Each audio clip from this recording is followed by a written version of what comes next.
کسی بھی پیغام کو مختلف طریقوں سے پہنچایا جاتا ہے،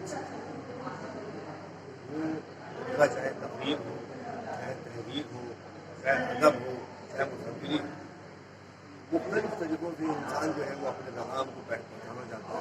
وہ پیغام جو اس کو پیارا ہوتا ہے، وہ پیغام جو اس کو پسند ہوتا ہے، تو ظاہر ہے کہ جو کربلا کا پیغام ہے، جو حسینیت کا پیغام ہے، وہ پیغام دنیا کی بقا انسانیت کی بقا کا پیغام ہے.